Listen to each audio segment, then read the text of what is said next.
message. Hello? I can't hear you, but you can hear me, right? We interrupt to bring you this. We've hijacked your daily dose of regurgitated news to bring you Navigating the Truth. Brace yourself, listeners, as you're about to enter a world where the narrative is no longer masqueraded as the truth. A world where the conspiracies of yesterday's translate into the truths of today. Are you listening? The veils covering the truth are lifting, and understandings once suppressed are finally being revealed. Will you be ready? And now, your host and navigator through these circles of lies, the host of Navigating the Truth, Caroline Bell Tumblety. Hi, welcome to Navigating the Truth. It is Friday night. It is 9 o'clock Eastern Time, and it is 2 in the morning in Scotland. And I hope everybody had a happy 4th. We're in summer. It doesn't feel like it here. It has been pretty chilly. I'm going to bring my daughter in. I had a great show with Madeline and Solaris. Blue Raven joined us, which was lovely. And I'm just going to bring Willow in, and we will have a wee chat. No, not really sure what we're going to talk about tonight. You know, there was something that I had been looking at. Hello? Hello? Oh, I don't know if she's here. Oh, it's connecting. So yeah, there was something that I came across, and what it was just like a wee news thing, like a wee archaeology thing that I came across, and it was a story about some old trees that I guess archaeologists, it was like what do you call it, petrified wood. And what they had come across was like a forest that had stopped growing. Like there was a time when it stopped growing. And it was, are you here, Willow? Yeah, Hello? I'm here. Oh, you're here. Yeah, I was just kind of talking about that wee story that I had read, and it just kind of got me thinking about like when a volcano goes off, like and the sun is blocked, you know, like because of the ash in the sky or whatever, or you know, like it makes me wonder, like why would trees stop growing? And it was like the bands, like the rings where they count, like the years of the tree.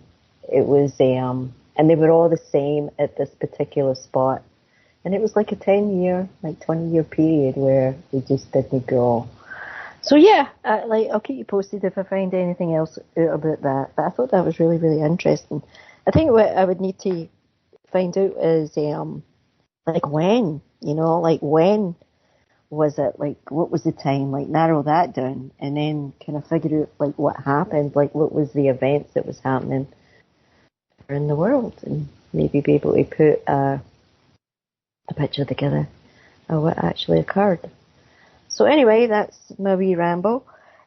And how are you doing, Willow? Thank you for joining me and Madeline and Solaris for joining in Life in a Hologram. That was fun. Yeah, And no problem. 2 hours just flies by, so it does. Like, you blink and you miss it. But time doesn't seem to have the same kind of value as I used to place on it. Would you say? You know, like we were just talking about, like you were sure this was Thursday and it wasn't. It was already Friday. Yeah, time is moving by way too fast. Right? I'm not experiencing time the same as I used to. Yeah. That's for sure. It just seems, I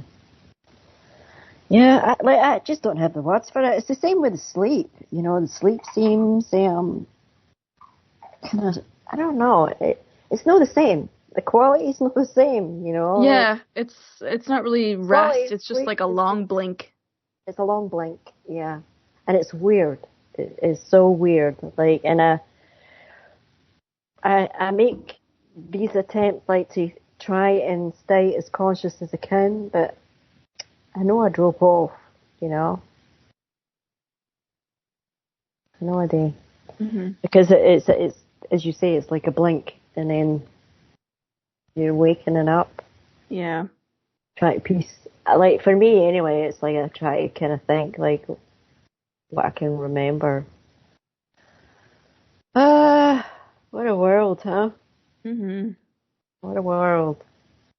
Who'd have thunk it, you know? See, when I was younger, I used to think that as far as solar systems go, that the Earth must have been like pretty high up in it. I don't think so. I don't think that anymore. You know, not the way that things are, and the way like beings here behave. Yeah. You know. Yeah, no. It's very, very strange. Well, we did have an election here in Britain. We did. Yes. We did. And we now have, is it new leadership or some of the same? You know? It's mostly new. Mostly new. Labor kind of swept. I think They did. Conservative lost over 200 of their seats. Mm-hmm. So, yeah. SNP lost, I think they lost 38 of them. Yeah. Yeah, they're down to like 10 now. Yeah.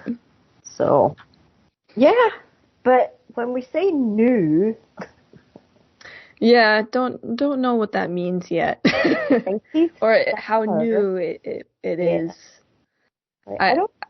I used to have high hopes and low expectations. Now I have low hopes and even lower expectations.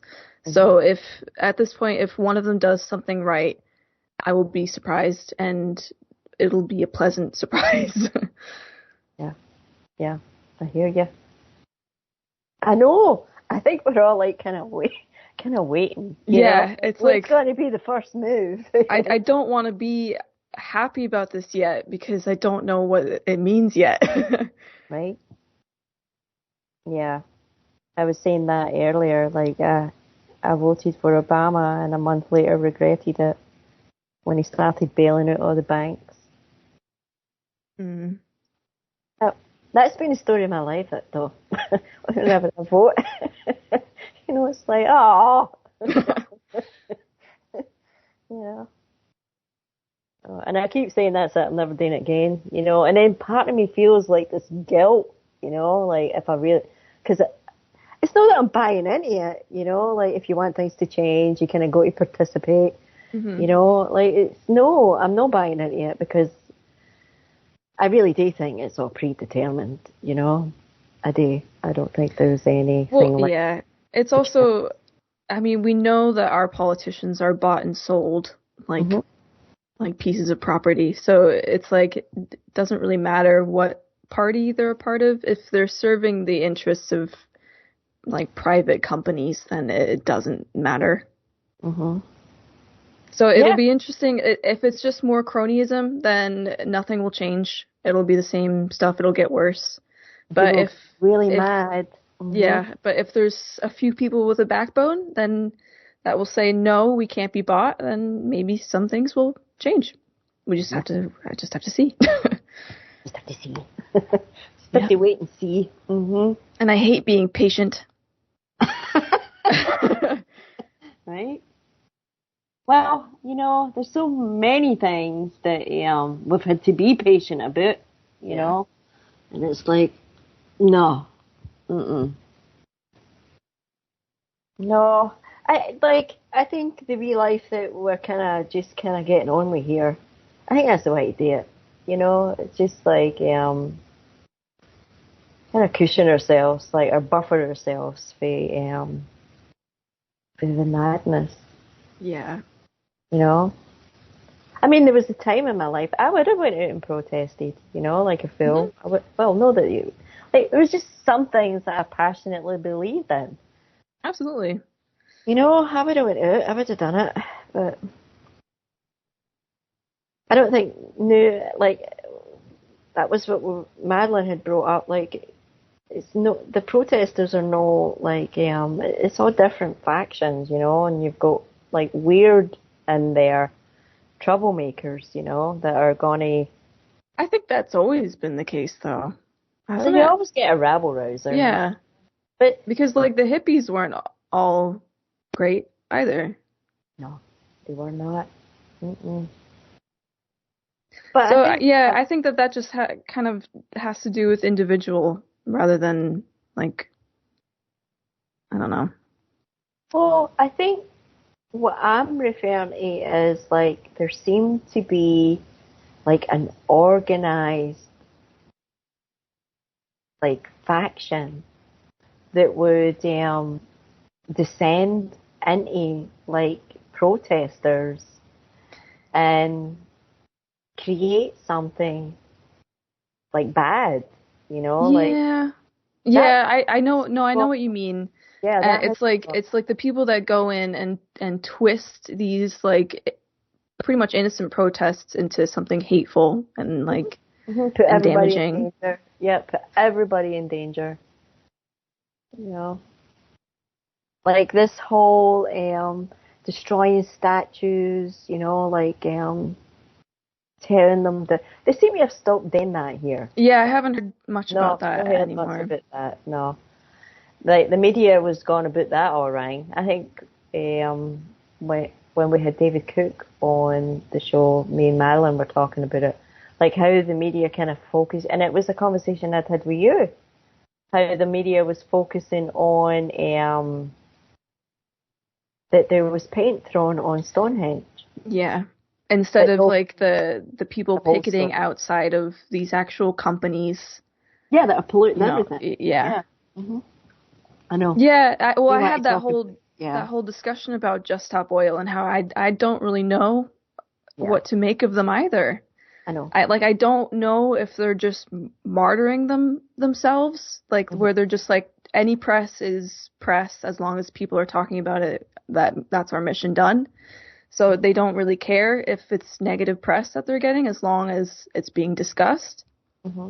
I don't know if it's actually like oil barons in disguise trying to make an anti-oil group look bad. Like, right. I don't know.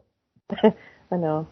Well, the new one here is, and I found out this at the radio, like they actually believe now that all the bad press that the SNP was getting is propaganda. And I remember, like, I think it was an Archie or somebody said it to me, and I looked and I was like, they were putting them in the back of police cars. There's no propaganda. Like it's no made up. But yeah. that seems to be the thing. Like that they're, and he also said to me, well, what about Russia? And I looked at it and I'm like, that was propaganda. Because it's got to the point where there's so much that is not true in with the truth that nobody can really decipher anymore. Yeah, and then by the time that the real information does come out, nobody cares. Nobody cares. Moved on. Yep. And it's the same way, like the special effects, how they can stage just about anything now. Mm-hmm. And I'm not saying that the war in Ukraine or the war like in Gaza is being staged. That's not what I'm saying. But it is a psyop. These leaders have already decided what the outcome is. It's the people caught in the crossfires. Mm-hmm. And it's always been the same. Cannon fodder. Yep. Yep. And we, in the meantime, like the ones who are actually doing the battling, think that they're battling for a cause, Yeah. For their families, for future, for freedom, and kind of be further for the truth, Because these people that divvy everything up and make these decisions, they don't fight, Oh, I know. They're far away. And the thing is, like, no one is immune to propaganda. Mm-mm. It happens to everyone in tiny little pockets that you wouldn't expect it in, but no one is immune. Mm-mm. Sure, that was what the Privy Councils were all about. Like back in the day when they had the kingdoms and all the different kings and all the lords, and they would say, okay, we're going to have a feast at this such and such a castle. So everybody, we're going to meet there on such and such a day. And they would have a giant feast, and they would all gather, and they would all talk, and they would all catch up on what was going on in the Shire or whatever. And then they would decide who it was that they were going to destroy, and how the gossip would start, and what town it would start in. And so there's your propaganda, there's your origins, Privy Councils back in the day. They destroyed families, took out whole lineages of families, like with that mentality. They didn't hesitate. And if they didn't like certain ones, they just made up stories about them. Nothing's changed, No, I know. Nothing has changed. Just make up a story, Yep. And I had been thinking about that movie, The Tears of Julian Paul, the one that they were filming up in the Catskills. Like you were what, 3, 4? Uncle John was in. But I was thinking about that. Like the whole story was about a guy who wanted to commit suicide. He turned around. And he decided to do it in this backwoodsy town. And all the townies were giving him ideas on how to kill himself. Like, they were all making suggestions. And then he meets a girl, falls in love, changes his mind, doesn't want to do it anymore. And the townies get really, really annoyed because they were counting on it. I think that's such a bizarre movie. But people are like that.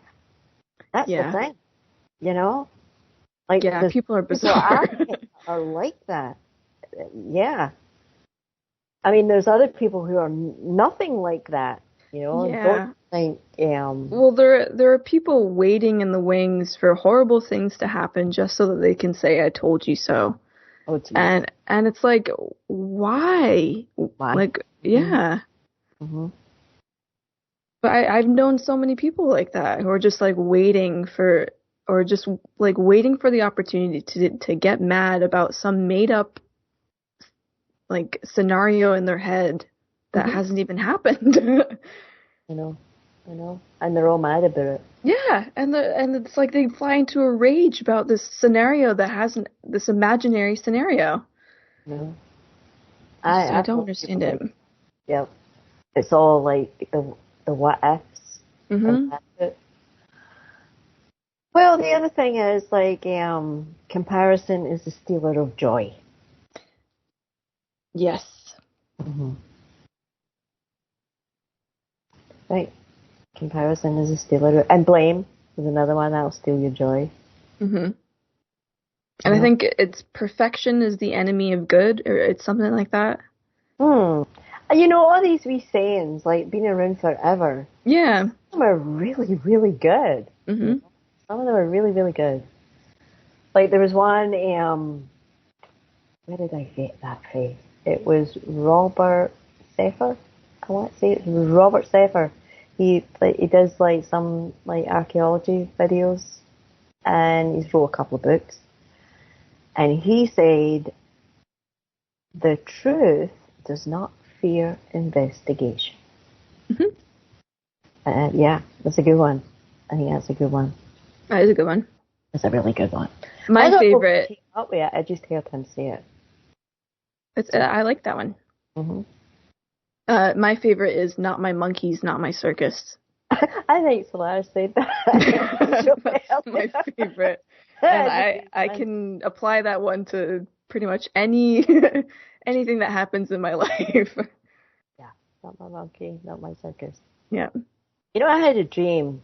Oh, God, a long time ago. Actually, it was in West Virginia. It's one of the dreams I had when we were in West Virginia that I wrote down. And in that dream, there was it was so strange. It was like a street performer, and they had the pianos. I mean, this wasn't even in my day. This was like the 1900s. You would get things like this, and it was the piano, the wind-up piano, and it was the monkey on the top of the piano. They used to be performers, street performers, back in the Victorian days. Wow. Yeah, and I had a dream about one, and he basically was telling me, oh God, he was telling me that he was going to take a part of my personality and put it in the attic. Did I ever tell you about that dream? See, I have it written down, that's why I remember it. That was such a weird dream. I never really gave too much thought to it till then. But I remember in the dream, I got really upset, and I was searching for the street performer because I felt I couldn't survive because he'd taken apart and put it in the attic.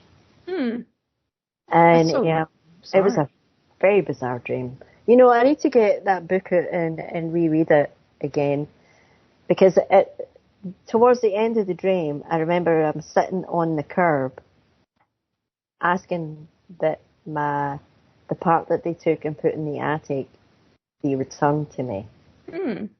Yeah. Holy moly, see, that's just took on a whole other meaning now. Yeah, I'll need to get that dream out. And you know what triggered that there when you said not my monkeys, not my circus? Yeah, I just remembered that whole dream, and I still remember it. Like, I can still access that dream. That's interesting.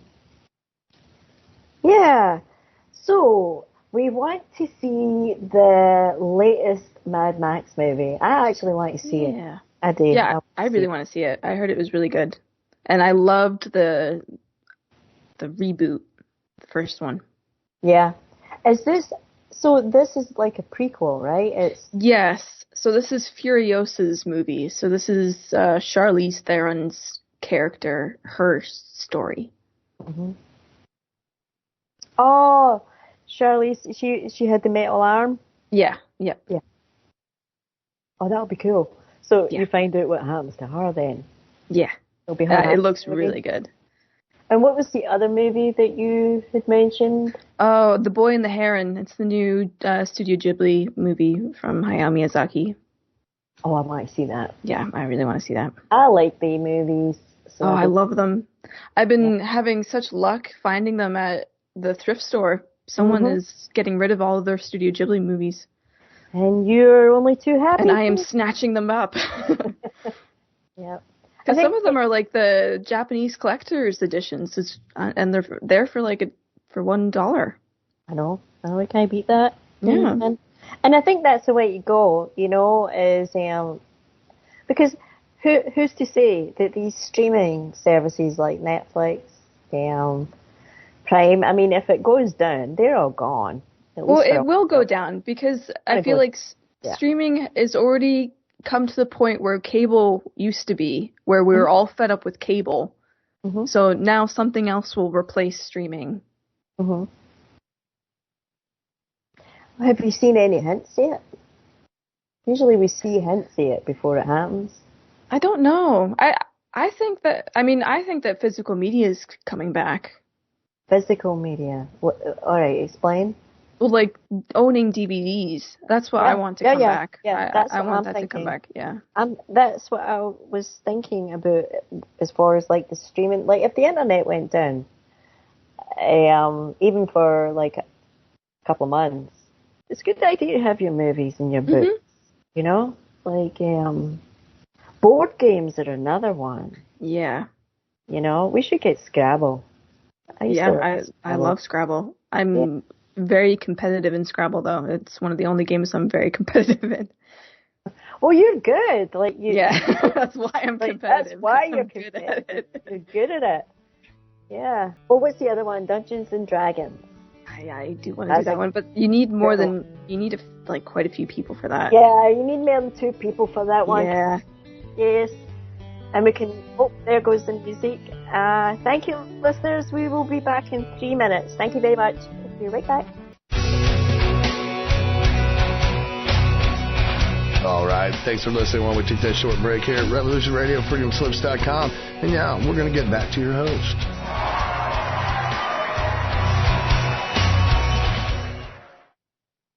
Welcome back to Navigating the Truth. My name is Colleen Bell Tumblety, and I'm your host. And you are listening to Revolution Radio Studio A. Getting tongue-tied. Revolution Radio is 100% listener supported, and donations are deeply appreciated. If you go to the website revolution.radio, there is a donate button. There's also a Patreon button. You can sign up for the Patreon. It would be a reoccurring whatever amount you choose, or you can just buy the station a cup of coffee. And I want to thank all the volunteers behind the scenes and everybody who's involved here at Revolution Radio. And also at 10 o'clock, just to let everybody know, Eastern Time, 10 o'clock, you have the Granada Forum coming up, and that'll take you through to midnight. So please stay tuned for that. And I have my daughter here, Willow, and we're just talking. Trying not to talk about too heavy things, you know. It's all heavy. Everything's heavy. But it's like, what were we talking about? The other movie was the Studio Ghibli. Mm-hmm. I want to see that. What's your favourite Studio Ghibli movie? Ooh, that's so hard. I love a bunch of different ones for different reasons. I think Princess Mononoke is pretty high up there. Mm-hmm. Then like Spirited Away and maybe My Neighbor Totoro, just because that was the one I grew up with. Yeah, I love that. I love all of them though. Some of them are just wholesome. You know? Some wholesome about them. There's Howl's Moving Castle as well. That one's incredible. That. Yeah, I love that one.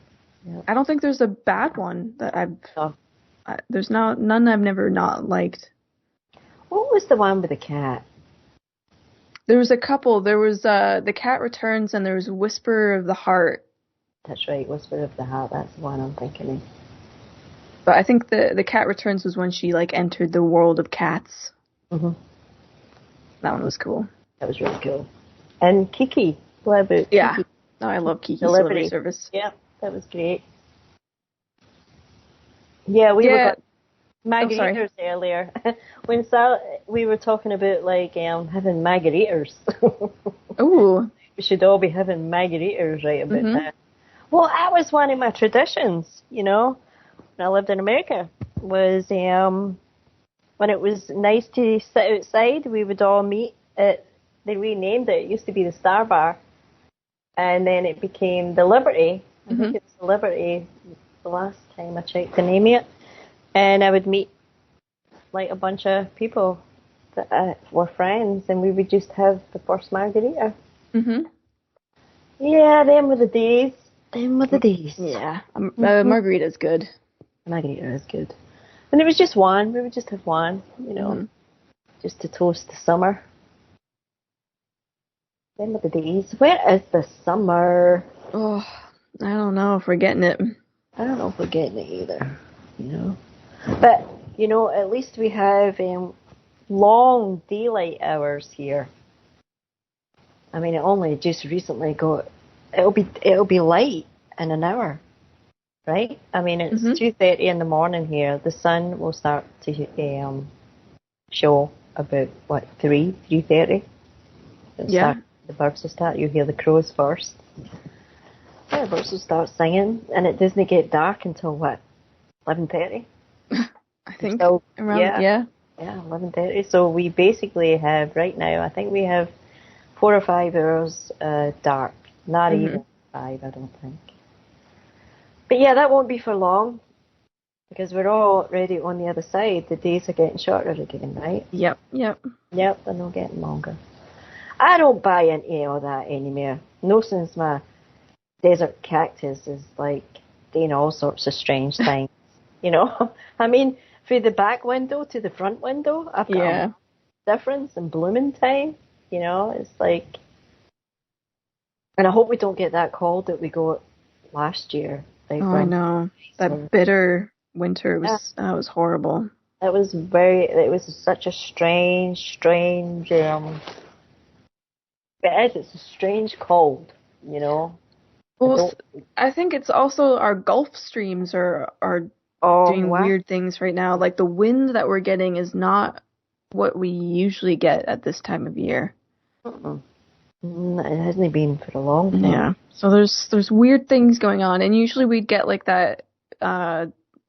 We'd get like a sweep of warm air from the south, but I don't think we've gotten that in a few years. No, we get the Gulf.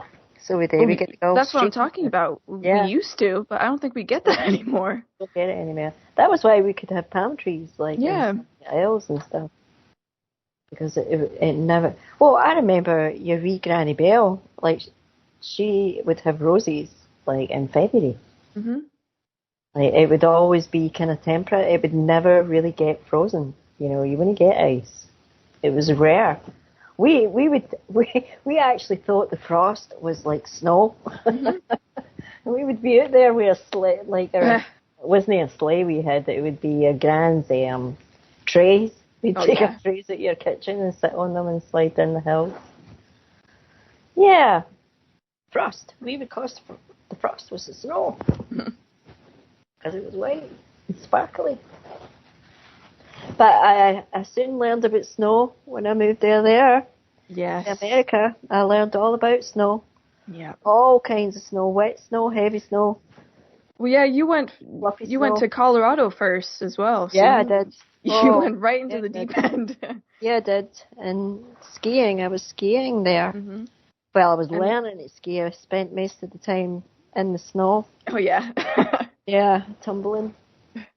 And then you moved up to New York, and more snow.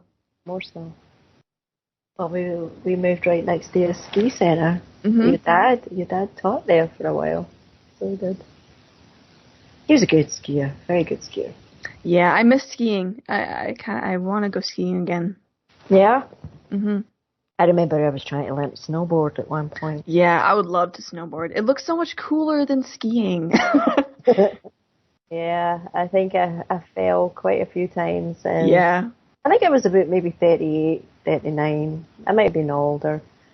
And I was learning, and it was like, once I had fallen down like maybe a dozen times, I was like, this is really stupid. You know, you're a single parent. What if you break a leg? You know, and that was it. That was the snowboarding done. Yeah, snowboarding. But yeah, I also wanted to try the jet skis. Mm-hmm. Oh, that one looks fun. Doesn't that look fun? I saw let me see the jet skis that pump the water so that. Oh yeah, so it's like it's kind of like a jet pack. Yeah, and I want to try those. Yeah. I watched this woman doing it, and oh my goodness, she was so graceful. Like she was doing loop-de-loops. Oh, I've seen the guy. It was the newscaster who was trying it, and he went straight into the water. I'll have to show you that one. Balance. That one's good. Yeah. But I think once you master that, it would be a lot of fun. Yeah. You know, it's the same with the little what is it? It's almost like a helicopter, but it's not. It's just a big giant kite with a motor on it. Like I don't know. I wouldn't do that one. You see them doing them here, so you do. Like what do you call them again? They're like gliders, but they have. Oh yeah. The paraglider. Right, paraglider. Yeah. The paraglider. Yeah, they see them all the time here. Oh, I thought you meant I've seen like a couple videos of like man-made airplanes, and it's basically like a Fred Flintstone airplane. And I'm like, no, this is how they came up with these things, you know. I know. Oh, they would just keep going, you know. Well, I love watching the footage of like they have to replace a part on the plane while the plane is still in the air. Wow. Oh my gosh, it's harrowing, but it's so like fascinating to watch. Well, the stuntmen, you know, stuntmen and women, they are the true Oh, they're incredible. Stars. You know, they're the true stars, Yeah. as far as I'm concerned. I like watching documentaries and stuff where they break it down and they show you like how they did the stunt. Yeah, it's really, really cool. Like that's the real movie making, I think. Movie magic. The stunt doubles. Yeah. Yeah, they should be getting the Oscars, man. See, it's all back to front. Oh, I know. Well, I was thinking about how the Oscars are such a joke, and like the way you know it's a joke is how often horror is snubbed at the Oscars. When like most horror movies that I watch are like the characters are really, really in depth, the plots are really, really intricate, the cinematography is usually out of this world, like, and yet they are passed over time and time again for any award. Ridiculous, right? It's ridiculous. Yeah. It really is. No, you're right. Because some of them, the storylines, that's the other thing. What has happened to the storylines? Oh, I know. Oh my God. I was shouting at it, like, was it Bridgerton we watched? Yeah. The second one? No, this is the third season. Oh, but I think it was the second one that really, really pissed me off. Yeah, we were starting to get really, really annoyed. I hate dumb dramatic irony where the audience knows something that the characters don't, but that could easily be fixed if they just like talked to one another, or like if something was just revealed like really, really quickly. That's the kind of like really lazy dramatic irony that I cannot stand, because it's drama for no reason. Right.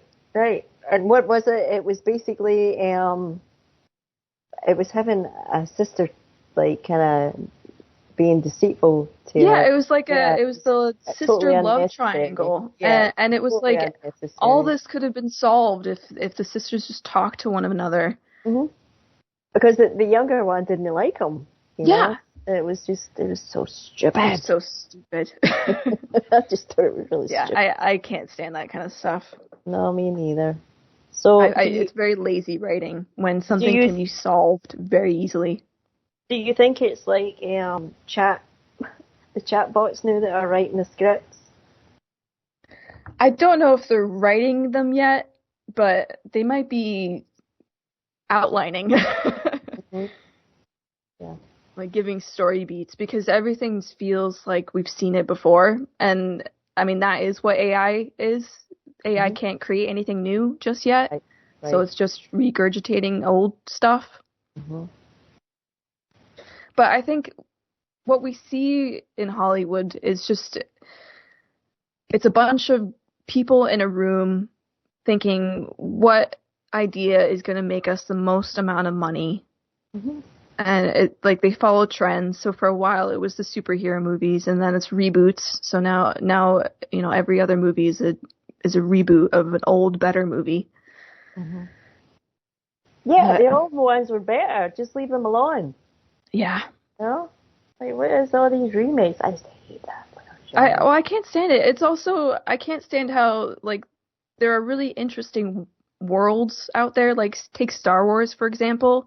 And yet they keep rehashing the same 5 characters, despite the fact that it's an entire galaxy. I know. It's like tunnel vision. I just can't stand it. I remember that with music as well, though, when I was growing up. I would be like, oh, this band's great. And your granddad would look at me and he'd go, that's an old song. And I'd be like, no, it's a new song, blah, blah, blah, blah, blah. These are my heroes. This is my rock and roll band. And he would go and he'd go into his collection of records and he would bring it out. And he'd go, there. It's a better version. So well, some sampling really elevates. Like, there's like Daft Punk, they sample all their songs from other songs. Like one of, I think, Harder, Better, Faster, Stronger is actually an ELO. Like, it's a bunch of ELO bits. Okay. And they've just like... That makes sense. Yep. Yeah. or I can't remember if it's that song, but one of their songs is like it's Electric Light Orchestra, and it's a bunch of their songs snipped and like sampled together and made faster, pitch shifted. But some of it's really, really cool. Mhm. Yeah, some of it is cool. And like I even remember when we were switching like into electronic music. Like I probably was a teenager. Like it started happening before that, and how like the diehard musicians were getting really upset. Yeah. Because they've seen this as fake music. Well, I remember seeing a video of like Kraftwerk's first live performance, and it's a bunch of people sitting in a room not knowing what the hell is going on. They are like, do we dance? Do we just listen? Like, I told you I had Glow in the Dark albums, and Kraftwerk was one of them. That's cool. Theirs was either, I think it was lime green, but I had another one that was pink. And yeah, I had Glow in the Dark albums, so I did. I used to put posters up on my wall and put a light behind the poster. That's cool. Yeah, and I had singles, 45 singles hanging from my ceiling. Like, I thought I was really cool. And my disco ball, I'd have my disco ball. And that sounds like the room, like, straight out of a movie. Yeah. Oh, yeah. Our rooms were straight out of movies, Like, we would have the beanbag and lava lamp. Oh, man, I loved having a lava lamp. And yeah, I think they were doing a rebound. I think they had been out before. Yeah. And came back again. Same with the disco balls, That was all coming. And that was all like 70s, like mid-70s. Going into early 80s. Yeah. At one point it was just, my walls were covered in posters. Like Bay City Rollers, David Essex, Slade. That's what I've always done, posters. Yeah, posters everywhere. And I remember back in the day, you'd print them out on your home computer, so you'd have a bunch of save money 8x11 posters all over your room. Yep. And then I go into the punk rock. I went through Bay City Rollers into punk rock, and it was the Jam, the Stranglers. Sex Pistols were okay. But I like the Stranglers and I like the Jam. What else did I like? I liked Billy Idol. So he was right. He had I can't remember the name of the band that he was in. He had a band before he did his solo thing in America. Oh, Generation X? That's it, Generation X. That was Billy Idol. Yeah. I liked punk, so I did. I remember I liked it. Oh, punk is great. Yeah, I did. I liked it. I liked that. It felt kind of freeing in a way. It's so much fun too. And I've been to a metal show, and it's honestly like the nicest group of people you could ever imagine in one place. I believe it. It was the same with it when I went to a punk rock concert. People were nice. They were always looking out for each other, Yep. If you fell down, they picked you up. And I went to a Bay City Rollers concert, and it was a scream fest. Yeah. I think I nearly got crushed in that one. Yeah. But then I went to see David Bowie. I saw him in Germany, and I also saw him in Glasgow. That was interesting. David Bowie concerts were interesting. I can imagine. Well, I can't even imagine. Yeah. And he moved to the Catskills. After we moved. Yep. Yeah, I did like David Bowie. Even although I was young, it was my older cousins that were kind of into him. They were more the age. I was maybe about 4, maybe about 5. See, I wasn't even into the hippies, because I was born in 61 and the hippies were all in 69, 70, 71. I was too young, Yeah. To me, they were just dirty. I just thought, I didn't need to wash, man. But I didn't really get it either. I didn't quite understand it. There was a whole lot of rebellion that wasn't really understanding. Yeah. Because your granda and your gran, they were already married, you know, by that time. So they weren't really doing like the whole single thing. But your granda's younger brothers and sisters, they were all big time into Rolling Stones, the Beatles, you know, Jimi Hendrix, Johnny Joplin. They were all like teenagers, like at that time. So yeah, very, very, very interesting world we live in, that's for sure. I just want to remind the listeners that at 10 we have the Granada Forum, so please stay tuned for that. And I'd like to thank the listeners who chose to tune in. Thank you for listening to my rambles and my daughter. And again, Revolution Radio is 100% listener supported, and we really appreciate your donations. Anything you can spare. Just hit that donate button on revolution.radio. And so I thought we would go into town tomorrow, but I don't think we're going to stay long. You know, it'll probably just be a quick visit and in and out, you know? Yeah. Just check it out and see.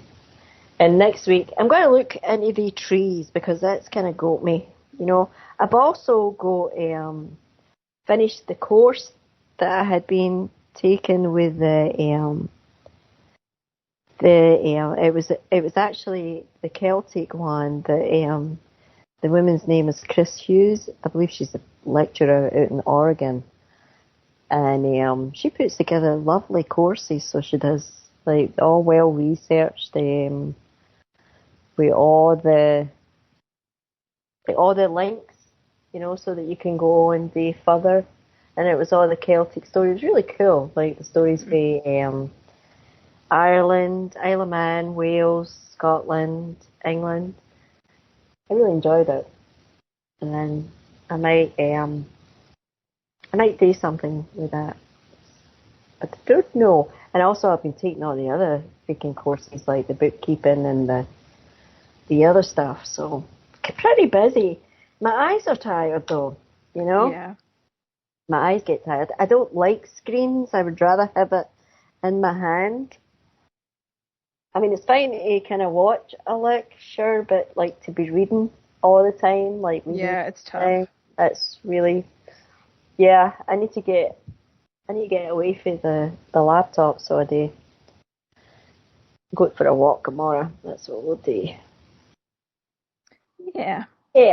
Yeah, something nice. I don't even know if it's going to be warm enough to go out without a jacket, you know? Oh, I don't know.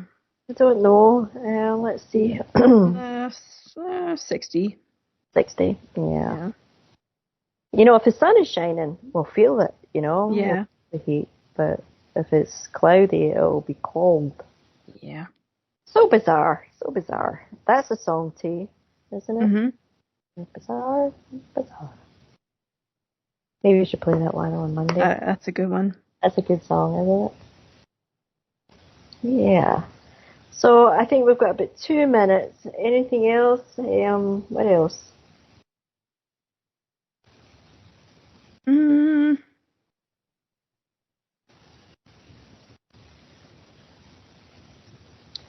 Huh. I don't know. Oh no. I don't know. Oh, we can always report on what the movie we watch. We can always do a review of that. Yeah. What else is it? There's something going on this week that I seem to have kind of blanked out. I keep thinking that there's something I have to do, and I can't remember what it is. I'll remember. It'll be in my calendar somewhere, you know. Is Milo in your room? Yes, I think he is. I think he's at the window. He's somewhere. He was asleep for a while. Yeah, he usually sleeps through when I'm on with Madeline.